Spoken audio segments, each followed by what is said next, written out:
When cooking stir-fry dishes, you don't need to memorize rigid formulas or ratios. Once you understand the underlying logic, everything becomes easy. This is especially true for classic dishes like braised pork belly, hong shao rou.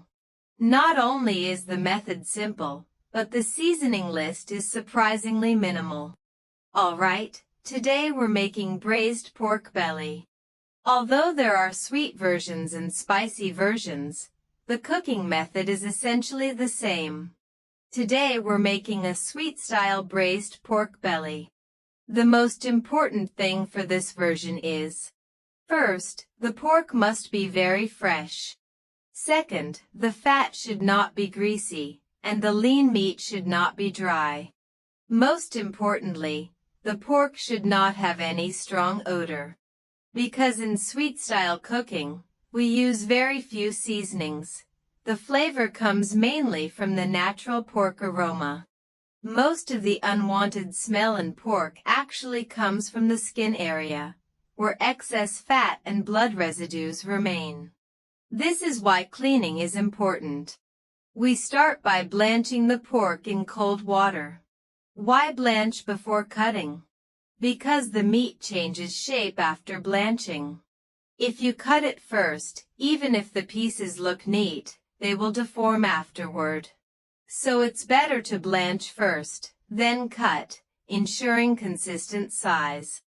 During blanching, ginger, scallion, and cooking wine are optional. You can add them if you have them, but they are not essential. You can also add a little vinegar, either white or rice vinegar, to help remove odor and make the meat more tender. For braised pork belly, there are generally two styles. One is the dark, glossy rich soy style. The other is the red, bright-colored style. If you want the red version, you need to caramelize sugar, make sugar color. Many people follow tutorials but don't truly understand it, which is why sometimes it turns bitter and sometimes it doesn't. Today we'll use this dish to explain sugar color clearly. Actually, sugar color is very controllable. The key is that it must not separate or burn. Now we blanch the meat thoroughly so it's no longer bloody or foamy. Once the foam stops appearing, it means it's fully blanched. It doesn't need to be fully cooked at this stage. Either fully cook it here and shorten later cooking time, or just lightly blanch and extend later cooking. Both are fine. At home, just cut the pork into roughly even pieces, no need for extreme precision. The ultra-uniform pieces you see in restaurants are usually pressed, frozen, and sliced with guides. At home, simple cuts are enough. After cutting, we start making the sugar color. Prepare a bowl of cooking wine or hot water in advance. Choose rock sugar if possible, it gives a better color. White sugar also works. There's no need for hot oil. A cold pan rules. Just make sure the pot is dry. We add a small amount of oil, then put in the sugar. Turn on the lowest heat. Break the sugar slowly as it melts. As the temperature rises, it will naturally break apart. There are three methods for sugar color: water-based, oil-based, and oil-water mix.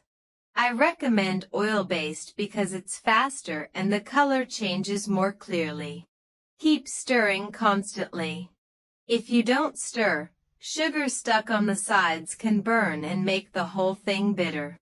The sugar will gradually change from orange red, deep red, jujube red, and then start forming small bubbles and then large bubbles. When it reaches the big bubbling stage, that's the critical point. If you're unsure, just turn off the heat and keep stirring using residual temperature.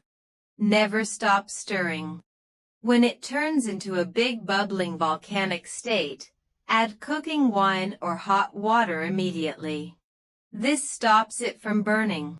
Never use cold water, Cold water will cause the sugar to harden instantly and may even splatter dangerously. Always use hot water or cooking wine.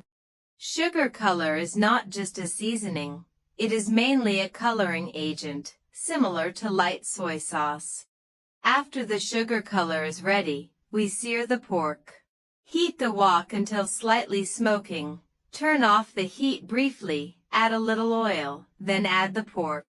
Place the skin side down first, then turn on low heat and cover. Why sear the pork first? Because most pork odor comes from the skin fat. Searing helps render it out and remove the smell. Second, it helps the fat layer firm up so the meat doesn't fall apart during braising. It also renders excess fat, making it less greasy and more flavorful.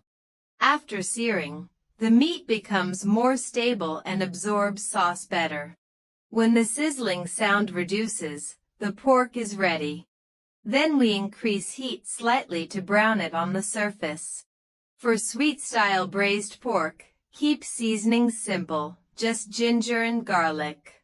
Do not use star anise, cinnamon, or heavy spices, because they will overpower the sweet aroma of the meat. Think of it like perfume layering. Sweet pork should stay light and clean, not mixed with heavy stewed aromas. After frying ginger and garlic, add a small amount of salt, about 2 g, for base seasoning. Even though it's sweet style, salt is needed to balance flavor. Then add the sugar color. Don't worry about sweetness. Once sugar is caramelized, it's no longer sweet sugar, but a coloring and flavoring base similar to soy sauce. After adding sugar color, the dish already gets a beautiful red shine. Add water to cover the meat. If using a pressure cooker, just slightly cover the meat. If using a clay pot, add more water. Never add water midway once cooking starts, always add enough at the beginning. Then add a little salt and a small amount of sugar or rock sugar, about 2–4 g. If using a pressure cooker, cook for about 15 minutes after it comes to pressure. If using a clay pot, simmer for at least 30 minutes. For presentation, you can fry garlic cloves separately until golden and add them later for texture and aroma. Also add chopped scallions. After pressure cooking, reduce the sauce over high heat. Skim excess oil if desired. Add a small amount of MSG for umami. As the sauce thickens, the flavor intensifies and coats the meat beautifully. Finally, the finished braised pork belly should be soft enough that it almost falls apart when picked up. The texture should be tender, fatty but not greasy, lean but not dry, and completely free of unpleasant odor. This is the final result of properly understanding the technique behind braised pork belly.